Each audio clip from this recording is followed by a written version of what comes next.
You guys are in for a special surprise today because I've teamed up with a fellow Etsy coach here on YouTube to answer your top 10 questions that we get asked all the time. Now, I think you guys might know her, but if you don't, you definitely want to keep watching because she's amazing, and we're both going to be spilling the beans on the top 10 questions about Etsy that we hear over and over again. Let's get it.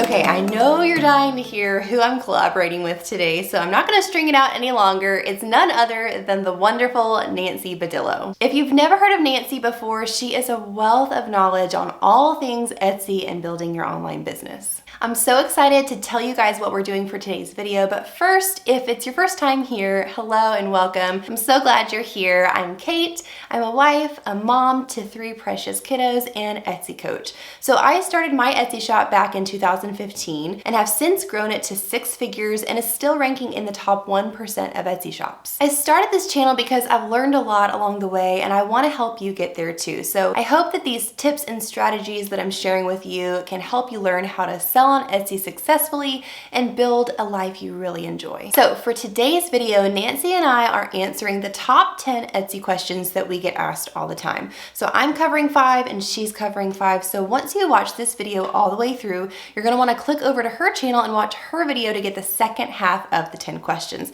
Trust me, you do not want to miss what she's going to be sharing. We're almost ready to dive in, but first let's hop over and do our shop shout out of the week. Congratulations to Beautiful Honua. Thanks so much for being part of our channel family. Make sure to comment below for a chance for your Etsy shop to be featured on our next video. Okay, let's get into it. So the first question is this: do I need a certain number of listings to start my shop? When it comes to listings in your shop when you're first starting, there's no minimum that's required for publishing and starting your shop. However, I would say there is something to having a shop that looks full and established and complete. So it doesn't mean that you have to have all of your listings up. Of course, you're going to be adding as time goes on, but I would recommend maybe a minimum of 12 listings to start. That way you have a good full set of listings on that first page, so when the buyer comes and looks at your shop, it doesn't look empty and it doesn't look like you just started. It looks complete and it looks more established. I will say here though that you want to make sure that your listings are quality in terms of your photography,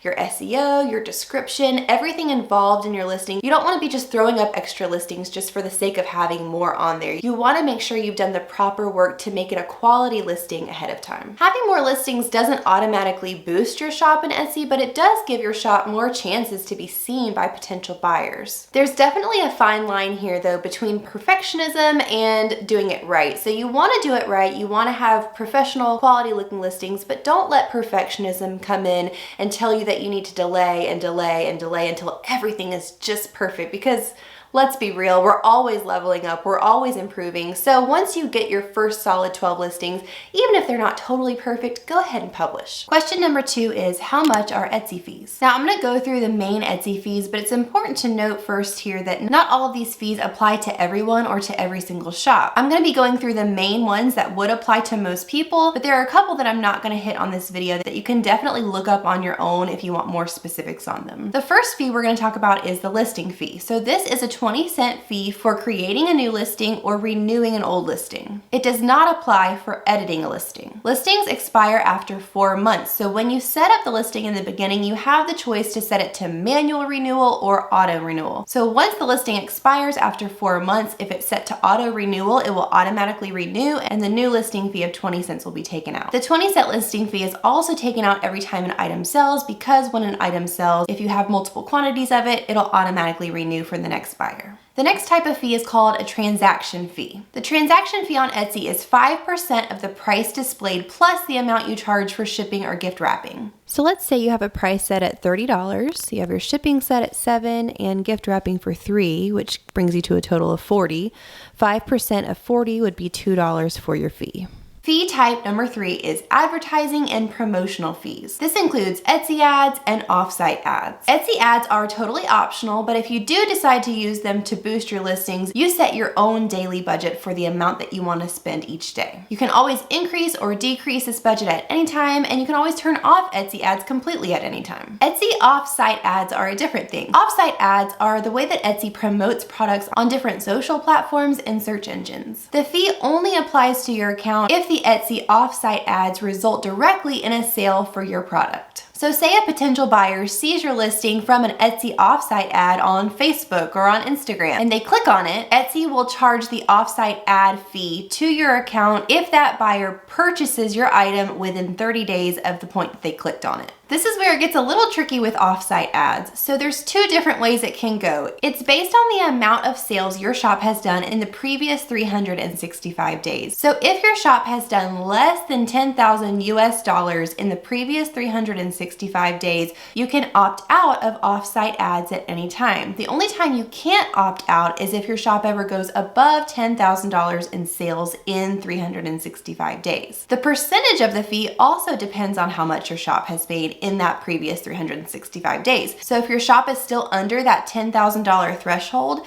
the fee is 15%. But once your shop jumps over that $10,000 threshold, the fee becomes 12%. But again, at that point, you can't opt out. Now remember, this is in US dollars. So if your shop is in a different currency, the Etsy Seller Handbook has more information that you can look up on how Etsy actually calculates the exchange rate. The next type of fee is a payment processing fee. This applies to any shop that accepts Etsy payments. Opting in to accept Etsy payments means that your shop can now use Etsy services to accept several different forms of payment, including credit card, debit card, Etsy credit, Etsy gift cards, Apple Pay, Google Pay, PayPal, and some bank transfer services. If a buyer purchases something from your shop and uses Etsy payments, the payment processing fee applies. The amount and percentage of the fee varies by country depending on where your bank account is. Etsy has laid out in their seller handbook, which I'll link below for you, the different countries and what the percentage fee is for that country. The US fee is 3% plus 25 cents, and the fee for the UK is 4% plus 20 cents. Now remember, the payment processing fee is based on the total amount of the sale, which does include shipping and taxes. In certain locations, there may also be a fixed deposit fee for releasing funds in relation to certain thresholds for that country. More information on that fee can also be found in the seller handbook, which is linked below. The next type of fee we're going to talk about is shipping fees. One easy way to handle shipping is to purchase your shipping labels through Etsy. Etsy offers labels from FedEx and USPS. In my opinion, this is a great way to do shipping because it just streamlines your whole process. You do, however, have to be a shop that accepts either Etsy payments or PayPal to be able to purchase your labels through Etsy. There are a few more types of fees that I'm not going to have time to go over in today's video, such as the regulatory operating fees, currency conversion fees, and subscription fees for Etsy Plus or the pattern tool. If you want more information on these, definitely look up the articles that I'm linking below, as Etsy has it all laid out very clearly for you. All of the fees can feel so overwhelming, so I just want to encourage you, remember that not all of these fees apply to every person or every shop. It gets a little bit easier once you understand it and you get into the swing of things to know what's coming out of your payment account at what time. You do want to make sure though when you're pricing your items that you take these fees into consideration because you want to price it high enough to cover your taxes and fees. Okay, almost ready to hop into question number 3, but if you're getting value out of this video, would you give it a big thumbs up for me? And if you're not already subscribed to this channel, consider subscribing. And on to question number 3. How do I get buyers to leave a review? There's two parts to this answer. The first is that you need to go the extra mile. You have to make sure that the product you're sending to your customer is quality and over delivers compared to the listing. You never want to have beautiful listing photos and just seem super professional and then send a poor quality product. That's just going to result in a buyer who's unhappy and not pleased with their purchase. You also want to make sure to offer wonderful customer service. So if there's ever a message, you're responding in a super timely, professional way. And if there's ever an issue with the customer's order, you're willing to work with them and go above and beyond to provide a solution to whatever the problem is. Another thing that goes a long way with customers is adding that personal touch. Think about your packaging and your branding and your extras you're putting in your packaging. If you have physical products you're shipping, are you shipping them with some fun extras like a business card or a social media card or a thank you card with a coupon on it? Things like that really go a long way. That's one reason why people love shopping on Etsy, is because they get that personal feel from the shop. And secondly, think about how you can encourage them to leave a review by just giving them a friendly reminder every now and then. You can mention it and remind them of it in a lot of different places. So I recently placed an Etsy order and I love this little card that came in the package from Altessa Couture. It was so cute. It mentions leaving a review if you love your order and also getting a discount code when you share on Instagram. So I just thought this was a great example. You can get creative with it and come up with some fun ideas to encourage people to leave you reviews,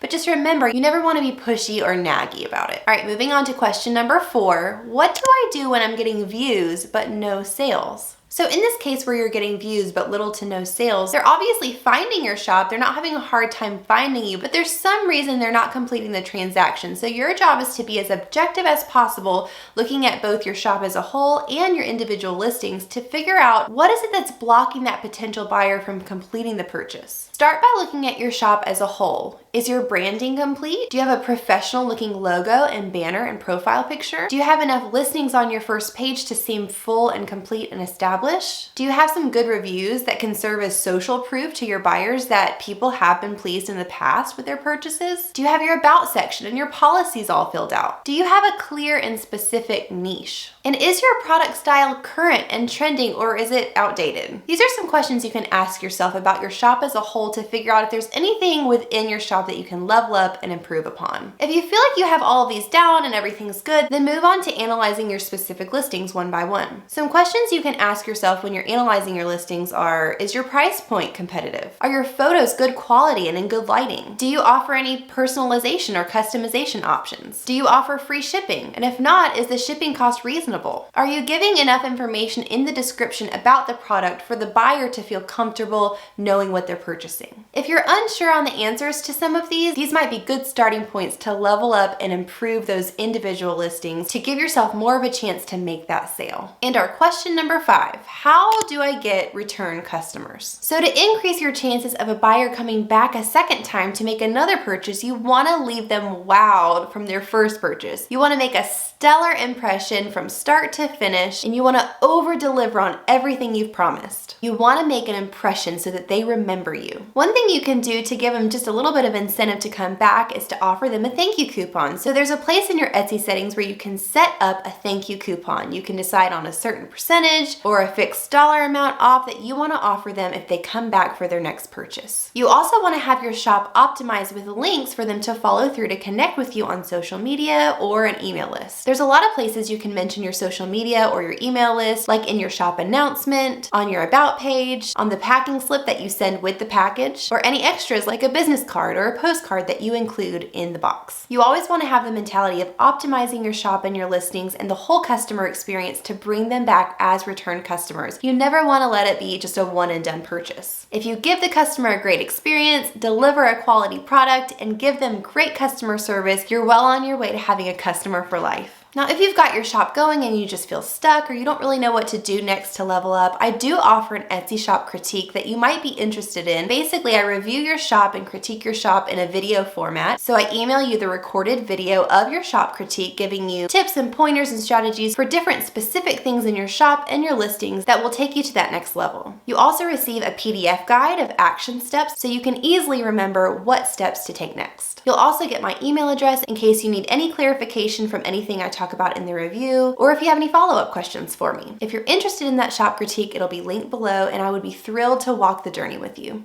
And if it's your first time here, you may not know that I have a whole Etsy playlist with videos just like this to give you tips and strategies for growing your Etsy shop, for making sales on Etsy, and doing the best you can to sell on Etsy successfully. But for now, make sure to hop over to Nancy's video to get the second half of these 10 questions. She's got some great information for you. She's going to be sharing some of her insights, so you definitely need to go hear from her. You can click or tap the square on the screen right now to jump on over to her video. Bye, friends.